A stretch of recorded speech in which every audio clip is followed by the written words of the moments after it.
Hello students, आज का अपना टॉपिक है BA-BSc second year differential equation. मैं हूं विकास और आप सभी का हमारे यूट्यूब चैनल मिशन ग्रेजुएट पर फिर से स्वागत है। तो हम बात करेंगे आज क्वेश्चन नंबर 5 की।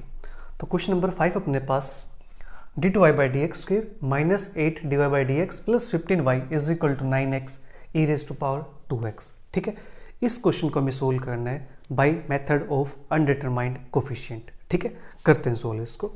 बिल्कुल आसान है। ठीक है, सबसे पहले जो इक्वेशन गिवन है इसको मैं सिंबॉलिक फॉर्म के अंदर कन्वर्ट कर लेता हूं। ठीक है जी,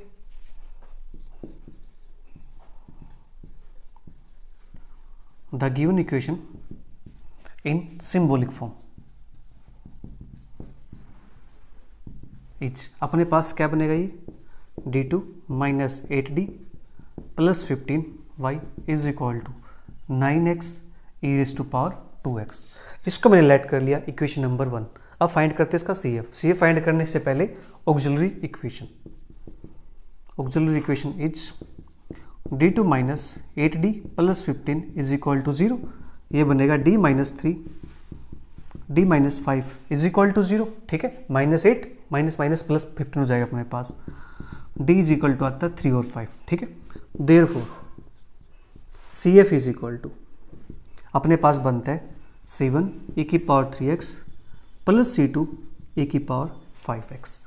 ठीक है, इतना काम अपने पास हो चुका है यहाँ पे। ठीक है जी, ओके। नाउ मैं इसको कर देता हूँ बॉक्स के अंदर बंद। अब देखो जो अपने पास RHS गिवन है, RHS यहाँ पे 9x e⁻2x है, लेकिन यहाँ पे क्या e⁻3x है, e⁻5x है। ठीक है जी, तो यहाँ से हमने क्या ऑब्जर्व किया, we observe that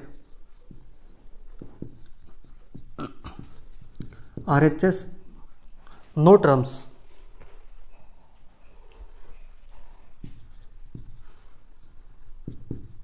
of RHS of equation 1 occurs in the CF। ठीक है, तो CF के अंदर RHS की कोई भी टर्म प्रेजेंट नहीं है, कोई भी टर्म यहाँ पे अक्कर नहीं करती। ठीक है, तब हम क्या करेंगे, हम यहाँ से पर्टिकुलर इंटीग्रल को कंसीडर करेंगे। ठीक है,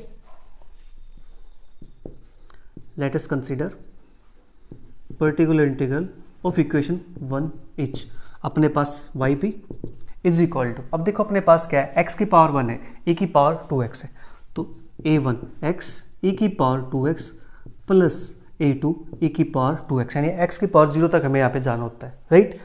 ये अपने पास है yp, तो इसको मैं थोड़ा सा कर देता हूँ हाईलाइट। ठीक है, लीजिए इसको मैं नाम देता हूँ इक्वेशन नंबर 2 का। ठीक है, हमें इसका लास्ट में यूज करना पड़ेगा। ठीक है, जल्दी से आप इसको नोट कर लीजिए एक बार।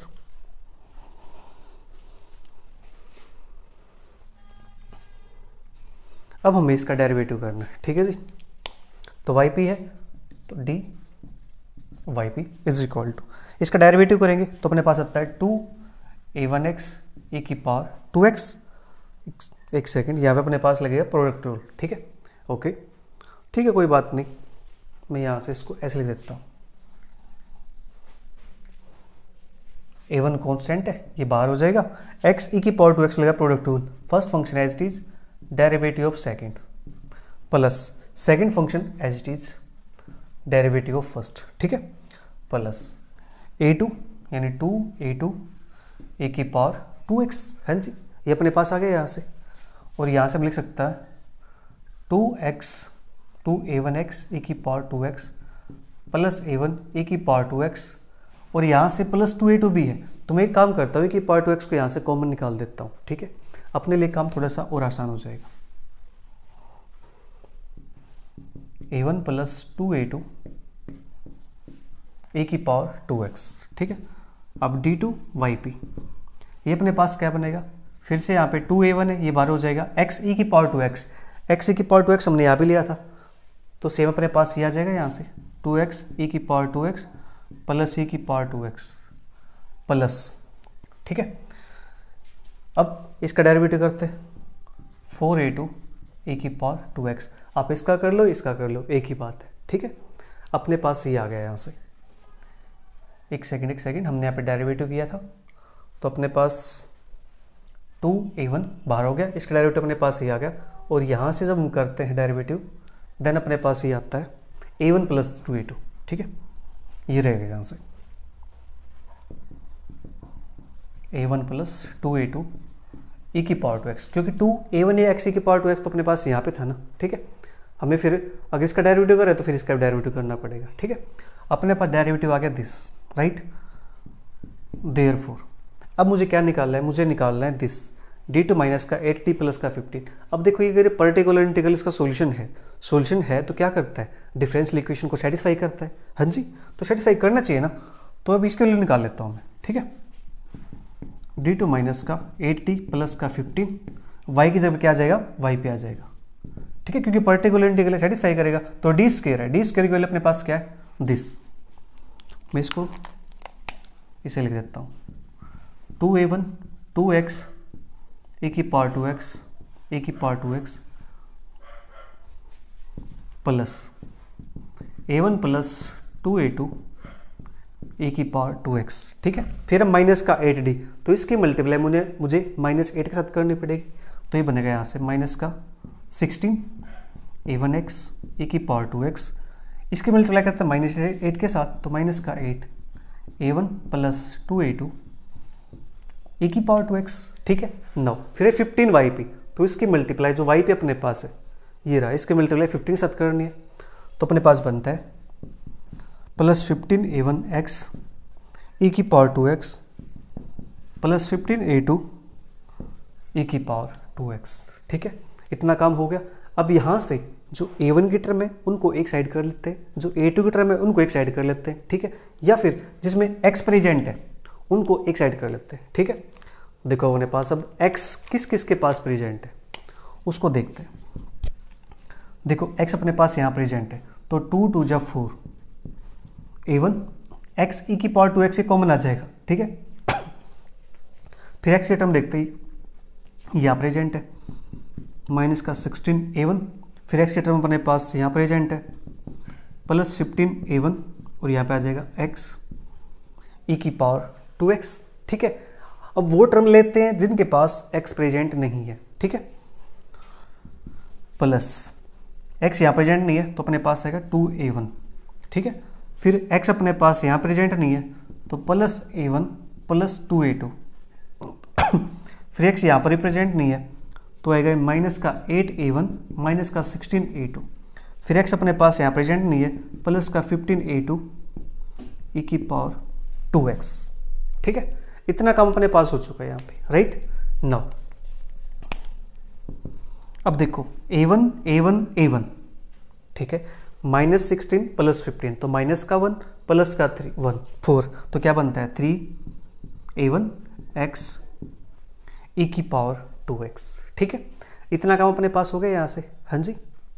नाउ अब देखो यहाँ पे a1 की टर्म देखते हैं, 2 है 1 है 3 हो गया, 3 माइनस 8 माइनस का 5 दैट इज ये बनेगा माइनस का 5a1, ठीक है।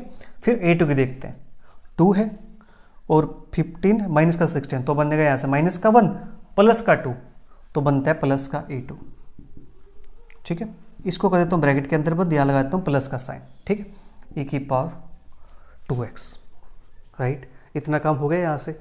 अब मुझे काम करना है 1 और 3 की हेल्प से, इसको बनाता हूँ मैं इक्वेशन नंबर 3, जल्दी से इसको नोट कर लीजिए, ठीक है। फिर मैं यहाँ से इसको इरेज कर देता हूँ।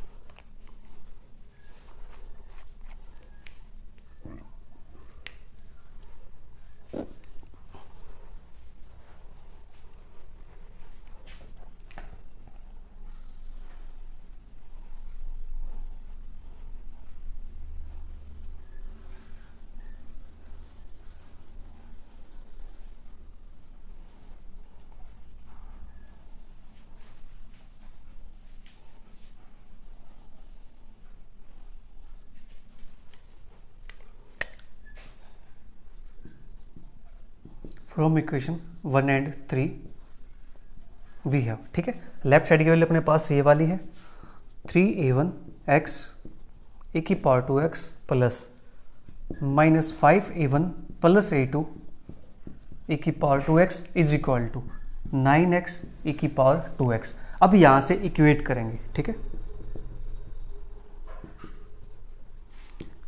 Equating the coefficients of like terms, ठीक है जी। लाइक टर्म कोएफिशिएंट को इक्वेट करेंगे, देन हमें यहाँ से क्या मिलता है, x e की पावर 2x का कोएफिशिएंट यहाँ पे 9 है, x e की पावर 2x का कोएफिशिएंट यहाँ पे 3a1 है, 3a1 is equal to 9, a1 is equal to 3, ठीक है। a1 के लिए अपने पास आ गया यहाँ पे 3 के केवल, ठीक है जी। इसके बाद इसको इक्वेट करते हैं, -5a1 plus a2 is equal to, यहाँ पे तो नहीं है तो वहाँ पे क्या आएगा 0, ठीक है। अब a1 की वैल्यू क्या है 3 है, तो माइनस का 15 प्लस का a2 इज इक्वल टू 0, तो यहाँ से अपने पास a2 की वैल्यू आ जाती है 15, ठीक है जी।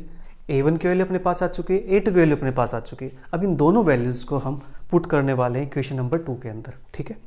चलिए करते हैं पुट यहाँ से, और मैंने यहाँ से इसका CF को इरेज कर दिया, चलिए कोई बात नहीं, सेफ तो फिर से लिख देता हूँ, सेफ तो बिल्कुल आसान है।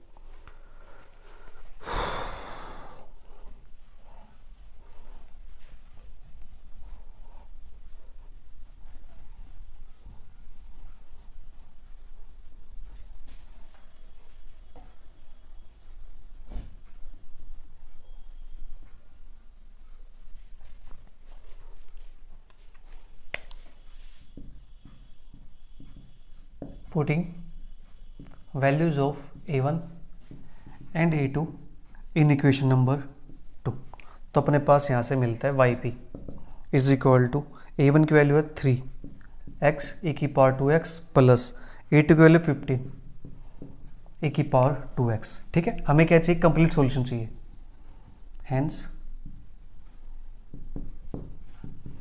कंप्लीट सॉल्यूशन इच वो बनता है अपने पास y is equal to CF plus का PI, तो CF अपने पास यहाँ से क्या है फैक्टर इसके -3 -5, तो x is equal to 3x is equal to 5 था, तो C1 अपने पास बना था C1 e की power 3x plus C2 e की power 5x plus 3x e की पावर 2x प्लस का 15 e की पावर 2x, ठीक है जी।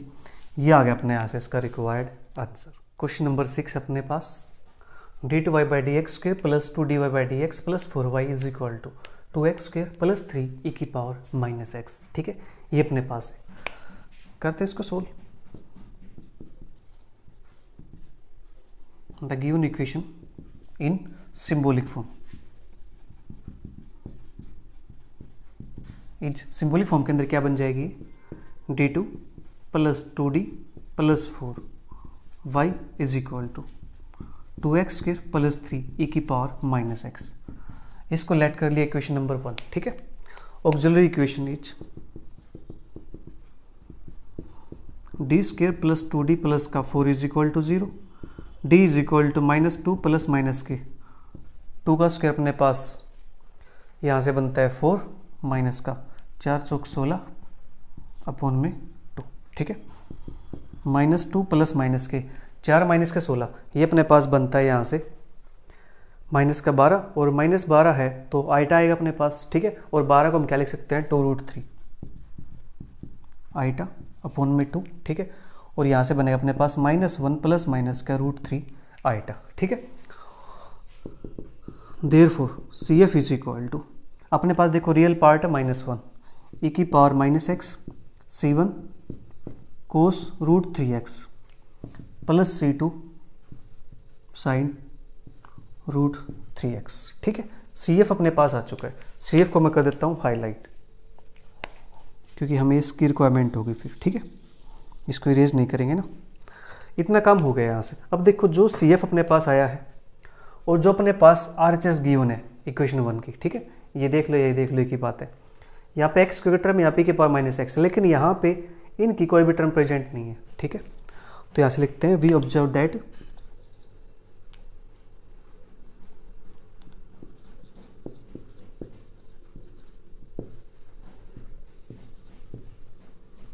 No terms of RHS of equation 1 occurs in the CF, ठीक है। इसके अंदर occurs नहीं करती है, हम क्या करेंगे पर्टिकुलर इंटीग्रल को कंसीडर करेंगे, ठीक है। लेट अस कंसीडर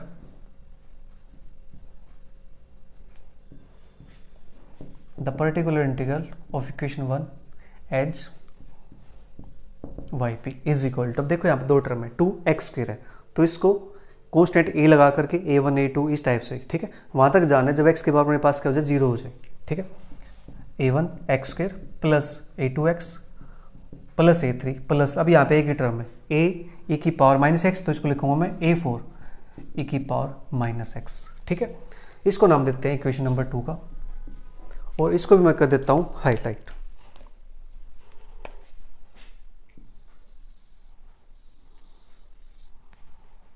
अब अपना काम है इसका डेरिवेटिव करना। ठीक है, क्योंकि हमें क्या चाहिए, d2d प्लस का 4 इसकी वैल्यू चाहिए। ठीक है, dy p 2a1x plus a2, इसका तो 0 हो जाएगा। ठीक है, इसका डेरिवेटिव करेंगे तो माइनस का a4 e की पावर माइनस एक्स। ठीक है, नाउ d2yp ये अपने पास बनेगा 2a1, इसका 0 हो जाएगा, माइनस माइनस प्लस हो जाएगा a4 e की पावर माइनस एक्स। ठीक है, इतना काम अपने पास हो चुका है यहाँ पे, राइट। नाउ देयरफॉर हमें वैल्यू चाहिए d2 प्लस का 2d प्लस का 4yp। ठीक है, हमें इसकी वैल्यू चाहिए। ठीक है जी, देखो अब d2yp इसकी वैल्यू अपने पास क्या है, 2a1 प्लस का a4 e की पावर माइनस 4x प्लस का, अब 2 की मल्टीप्लाई करनी dy के साथ, तो dy की वैल्यू अपने पास चाहिए, 2 से मल्टीप्लाई करते हैं तो 4a1x plus 2a2 minus 2a4 e की पावर माइनस एक्स। ठीक है, अब देखो फिर है 4yp, तो 4 की मल्टीप्लाई करनी इसके साथ, तो ये बनता है 4a1x square plus 4a2x plus 4a3 plus 4a4 e की पावर माइनस एक्स। ठीक है जी, इतना काम अपने पास हो चुका है यहाँ से। ठीक है, नाउ अब हमें इन वैल्यूज़ को चेक करना है कि a1 की वैल्यू कौन सी है, a2 की, a3 की, a4 की। ठीक है, उनको एक साथ कर लेते हैं। कोई है अपने पास यहाँ से, देखो a1 ठीक है अपने पास यहाँ पे है, या फिर मैं एक काम कर सकता हूँ, जो x स्क्वायर है उसके टर्म को अलग कर देता हूँ, x के टर्म को अलग, e की पावर माइनस के टर्म को अलग, ताकि हम इसके साथ इजीली इक्वेट कर सकें। ठीक है जी, इतना काम हम कर सकते हैं यहाँ से, राइट। अपने पास देखो x स्क्वायर टर्म है 4a1, और तो कोई नहीं है, 4a1 x square. Next x के टर्म देखते हैं यहाँ पे कौन है, 4a1 है, और अपने पास यहाँ से 4a2 है, तो प्लस का 4a1 प्लस का 4a2 x। इसके बाद और कोई टर्म अपने पास यहाँ पे अपने पास है कांस्टेंट टर्म। उससे पहले मैं e की पावर माइनस एक्स के टर्म को चेक कर लेता हूँ, तो e की पावर माइनस एक्स के टर्म यहाँ पे है प्लस a4, और यहाँ पे माइनस का 2a4, और यहाँ पे प्लस का 4a4 e की पावर माइनस एक्स। ठीक है, अब कांस्टेंट टर्म को एक साथ कर लेते हैं, 2a1 प्लस का 2a2 प्लस का 4a3। ठीक है, ये अपने पास हो गया यहाँ से। ठीक है जी, यहाँ से इसको सिंप्लीफाई करते थोड़ा सा और, तो अपने पास क्या बनता है, ये बनता है यहाँ से 4a1 x square plus 4a1 plus 4a2x, a4 plus 4, और ये भी a4 है, तो 4 1 5 5 माइनस 2 3 3a4 e की पावर माइनस एक्स। यहाँ पे अपने पास a1 a2 a3 सबकी अलग अलग है, 2a1 plus 2a2 plus 4a3। ठीक है जी, इतना काम अपने पास हो गया। इसको मैं लेट कर लेता हूँ इक्वेशन नंबर 3। ठीक है, अब काम करना मुझे फ्रॉम फर्स्ट एंड 3 से। ठीक है जी, जल्दी से इसको नोट कर लीजिए एक बार आप।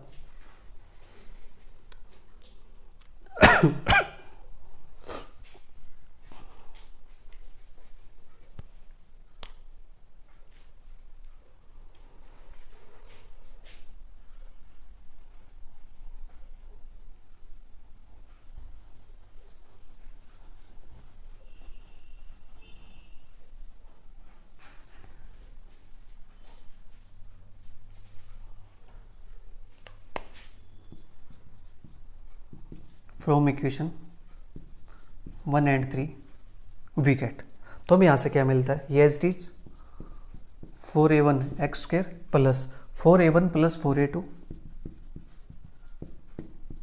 एक्स प्लस 3a4 e की power minus x plus 2a1 plus 2a2 plus 4a3 is equal to अपने पास आता है 2x² प्लस 3e⁻⁻x। ठीक है, अब हम यहाँ से इक्वेट करेंगे और हमें वैल्यू फाइंड करनी है a1 a2 a3 a4 की। ठीक है जी, करते हैं equate. Equating the like terms. ठीक है, लाइक टर्म्स को हम क्या करते हैं, इक्वेट करते हैं या equating the coefficient of like terms. ठीक है, आप इसको ऐसा भी लिख सकते हो।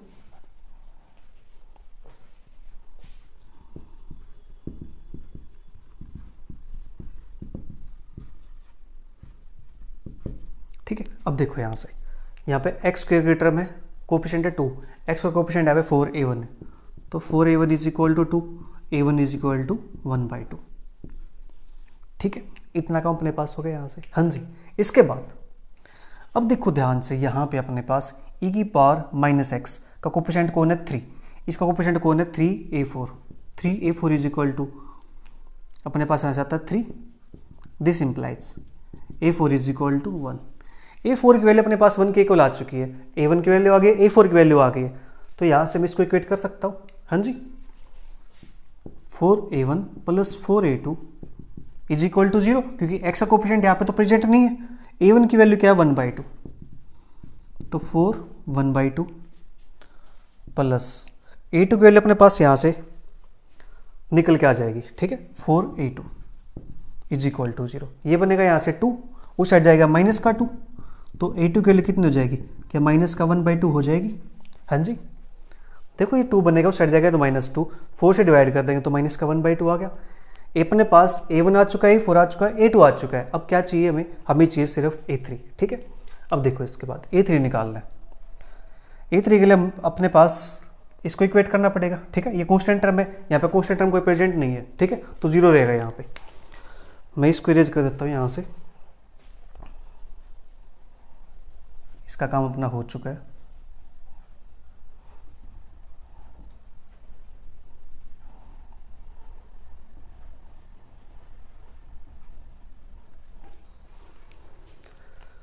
now 2a1 plus 2a2 plus 4a3 is equal to 0। a1 की वैल्यू अपने पास है 1/2, a2 की वैल्यू अपने पास है -1/2, ये अपने पास 1 बनेगा, ये अपने पास -1 बनेगा, plus 4a3 is equal to 0, ये अपने पास 0 बन जाएगा, 4a3 इज इक्वल टू 0, यहाँ से a3 is equal to 0, a3 की वैल्यू 0 के इक्वल आ गई यहाँ से। ठीक है जी, अब मुझे क्या करना है, इक्वेशन नंबर 2 के अंदर पुट कर देना है। ठीक है, put values of a1 a2 a3 a4 in equation number 2। ठीक है, तो हमें यहाँ से yp मिलेगा, yp is equal to a1 की वैल्यू थी दैट इज 1/2, तो 1/2 x², a2 की वैल्यू अपने पास थी माइनस का 1/2, माइनस 1/2x, a3 की वैल्यू अपने पास 0, a4 की वैल्यू अपने पास क्या आई थी, a4 अपने पास 1 है। ठीक है, प्लस e⁻⁻x। हमें यहाँ से क्या चाहिए, हमें चीज़ का कंप्लीट सॉल्यूशन, तो कंप्लीट सॉल्यूशन के लिए हम क्या करेंगे, CF प्लस का PI, hence complete solution is y is equal to, CF की वैल्यू अपने पास है रही, मैंने बचा के रखी हुई है। ठीक है, e⁻⁻x c1 cos √3x plus c2 sin √3x plus 1/2 x² minus 1/2x plus e⁻⁻x। यह आ गया अपने पास यहाँ से इसका रिक्वायर्ड सॉल्यूशन। ठीक है, तो क्वेश्चन नंबर 6 यहाँ पे कंप्लीट होता है। इसके बाद प्यारे बच्चों, जो क्वेश्चन नंबर 7 है और क्वेश्चन नंबर 8 है, आपको सेम काम करना है ऐसे ही। ठीक है, वे क्वेश्चन भी यहाँ पे ऐसे मिलेंगे जिसके अंदर जो इक्वेशन नंबर 1 होगी उसका राइट साइड की टर्म CF के अंदर प्रेजेंट नहीं होगी। ठीक है, तो सेम काम करना है। देखो काम बिल्कुल आसान है, आप इजीली कर सकते हो। ठीक है, मैंने आपको इतना समझा दिया कि आप क्वेश्चन को इजीली सोल्व कर सकते हो। ठीक है, तो प्यारे बच्चों आज के लिए इतना ही। तो मैं 2 क्वेश्चन आपके लिए छोड़ देता हूँ, क्वेश्चन नंबर 7 और क्वेश्चन नंबर 8। ठीक है, ये आपको खुद ट्राई करने, बिल्कुल आसान है। अगर आपको फिर भी कोई डाउट रहता है, इन 2 क्वेश्चन में कोई डाउट रहता है, तो आप मुझे टेलीग्राम पर मैसेज करके या फिर व्हाट्सएप ग्रुप में ऐड होकर के वहाँ पे डिस्कस कर सकते हो। ठीक है जी। तो नेक्स्ट क्लास में बात करेंगे क्वेश्चन नंबर 9 से। ठीक है, तो आज के लिए इतना ही, मिलेंगे जल्दी नेक्स्ट क्वेश्चन के साथ। तब तक के लिए bye bye, take care, see you, thank you for watching.